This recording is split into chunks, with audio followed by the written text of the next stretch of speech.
तो स्टार्ट करते हैं। जैसा कि मैं एरोडो के क्वेश्चंस लेके आ रहा हूं आपके लिए, और उससे रिलेटेड एक्सटेंशन मींस और क्या क्या उसमें और क्वेश्चन पूछे जा सकते हैं, प्लस उससे क्या कॉन्सेप्ट ड्रॉ किया जा सकता है। जैसे आज जो बच्चों मैं आपके सामने क्वेश्चन लेके आया हूँ एरोडो का 1.9, क्योंकि ये काइनेमैटिक्स की सीरीज चल रही है। बड़ा इंटरेस्टिंग क्वेश्चन है, पता है, इससे इसका एक्सटेंशन आप देखोगे ना बहुत मजेदार है। इसके कंक्लूजन जब ड्रॉ करेंगे तो अच्छे से क्वेश्चन को पढ़ लीजिए ध्यान से और समझिएगा, मजा आएगा, विश्वास रखिए। तो मैं भी पढ़ लेता हूं भाई। A boat moves relative to water with a velocity which is n times less than the river flow velocity। तो मैं कह सकता हूं velocity of boat, ठीक है, का magnitude upon velocity of river का मैग्नीट्यूड। तो a boat moves relative to water which with a velocity which is n time less than, मतलब बोट की velocity relative to water कम है। अच्छा जी, कितना कम है साहब? तो ये 1/n टाइम्स, रिवर की वेलोसिटी ज्यादा है। तो at what angle, the question is at what angle to the stream direction must the boat move to minimize drifting. ध्यान से सुनिएगा, बहुत ही शानदार बात यहाँ आने वाली है बच्चों। सबसे पहली चीज, क्या मैं कह सकता हूं कि velocity of boat with respect to river, तो बड़ा फेमस सा फॉर्मूला आप सबको पता ही होगा, equals to velocity of boat minus velocity of river. अगर कोई कुछ नहीं लिखा है तो obviously with respect to ground है। Now the velocity of boat will be given by velocity of river plus velocity of boat with respect to river, ठीक है।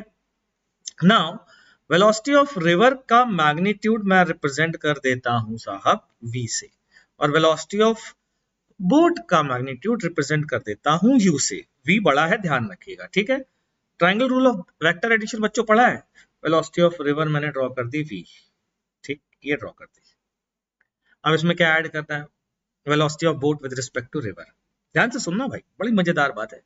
Velocity of boat with respect to river हमें तो पता नहीं, ऐसे भी add हो सकती है, ऐसे भी ऐड हो सकती है, ऐसे भी ऐड हो सकती है, ऐसे भी ऐड हो सकती है, ऐसे भी ऐड हो सकती है, ऐसे भी ऐड हो सकती है, कुछ किसी भी डायरेक्शन में ऐड हो सकती है। क्या मैं कह सकता हूं अपने इस लॉजिक से कि velocity of boat with respect to river का हेड इस सर्किल के किसी ना किसी पॉइंट पर ही लाई करेगा। देखिए आप, अगर ये हुआ तो ये पॉइंट होगा, ये हुआ तो ये पॉइंट होगा, ये हुआ तो ये पॉइंट होगा, करेगा बच्चों? आप देखें क्या शातिर बात सामने आने वाली है। दैट मीन्स पहले तो ये मैग्नीट्यूड कितना है? ये मैग्नीट्यूड है u के बराबर, ठीक है। दैट मीन्स दीज आर, अगर मैं सोचो ये velocity of boat with respect to river u है, तो ये रिजल्टेंट हो जाएगा triangle close, velocity of river plus velocity of boat with respect to river equals to velocity of boat with respect to ground. अच्छा, इसी तरीके से ये ये ये बच्चों सहमत हो?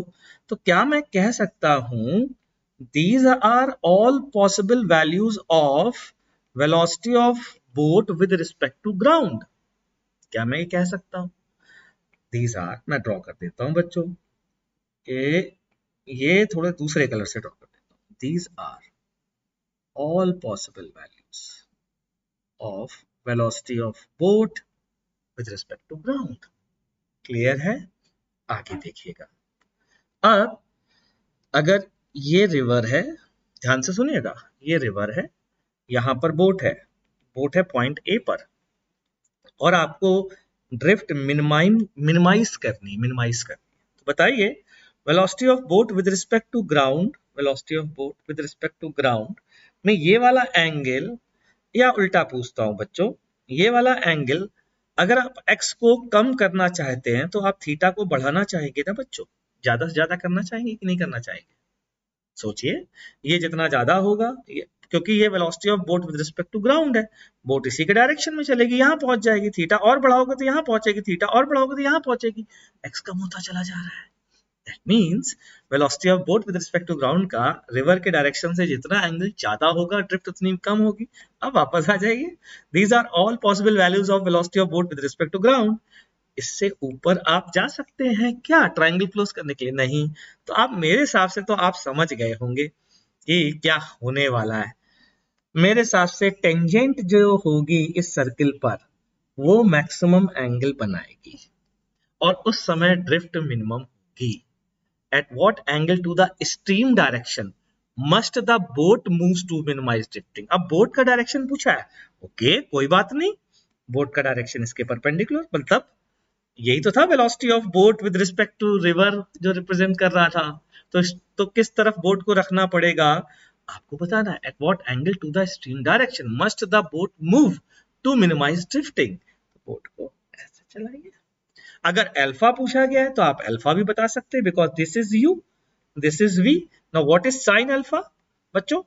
साइन अल्फा की वैल्यू बोलो, u बाई वी मतलब हाफ। तो अल्फा की वैल्यू कितनी आ गई? 30 डिग्री। ये देख लीजिए, खत्म हो गया बस। बोट जो है ग्राउंड के रिलेटिव 30 डिग्री पर जाएगी। ये 30 डिग्री थीटा यहाँ पर जिसको मैंने लिख दिया है, अरे होगी ना इसका इसमें। और अच्छा किसी ने ये एंगल बोला है तो ये एंगल भी निकाल सकते हैं क्या? अरे बिल्कुल निकाल सकते हैं यार। ये 30 है तो ये, और ये 90 है, तो बोट को जो हेड करना है अपन को कितने एंगल पे करना है स्ट्रीम के डायरेक्शन से बच्चों? बोलिए 90 प्लस 30 120 डिग्री। खत्म हो गया क्वेश्चन, क्वेश्चन खत्म हो गया। मेथड भी अच्छा लगा। सर आप कंक्लूजन क्या कहना चाह रहे हैं? बहुत ध्यान से सुनना, बड़े मस्त कंक्लूजन है, ध्यान दीजिएगा।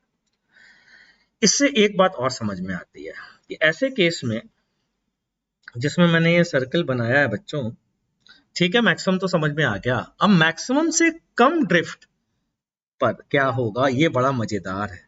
मैक्सिमम से कम ड्रिफ्ट पर ऐसी दो velocity of boat with respect to river होंगी अलग अलग डायरेक्शन पर, जिन पर ड्रिफ्ट की वैल्यू सेम आएगी। देख लीजिए, ये इसको ले लीजिए θ1, इसको ले लीजिए θ2। तो जब आप बोट को परपेंडिकुलर से θ1 पर हेड करेंगे या θ2 पर हेड करेंगे, दोनों केस में बच्चा पार्टी बोट यहां से अल्फा एंगल पर ही जाएगी, गारंटी है ना? मजेदार बात, बहुत बढ़िया कंक्लूजन।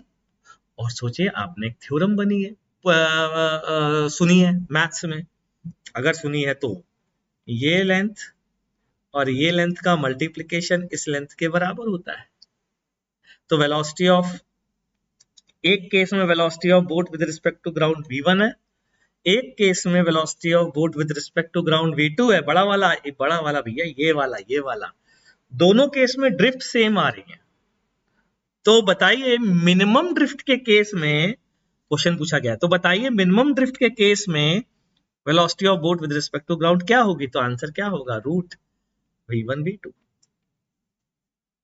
अगर आपने सुना है तो आपको ये याद आ गया होगा ऐसा होता है। नहीं अगर सुना है तो ये बात आपको याद आ गई होगी। S1 S2 equal to T square, कुछ ऐसा होता था ना किसी भी सर्कल में, सेकेंड वो दो कॉर्ड डालते थे दो पॉइंट पर, तो एक S1 होता था, दूसरा S2 होता था, और ये होता था टी टेंजेंट। तो S1 S2 equal to T square डालते थे ना, तो ये वैल्यू आ जाएगी। तो ये है एक्सटेंशन जो हम सीख सकते हैं, प्लस क्वेश्चन बनाने वाला इस पर दिमाग लगा सकता है। तो उम्मीद करता हूँ बच्चों मजा आया होगा, और मजा आया है ना तो चैनल को सब्सक्राइब करिए, बेल आइकन को दबाइए और लाइक करिए, वीडियो को अपने ज्यादा से ज्यादा दोस्तों को बताइए, सबका फायदा हो, मैं ये चाहता हूँ। धन्यवाद।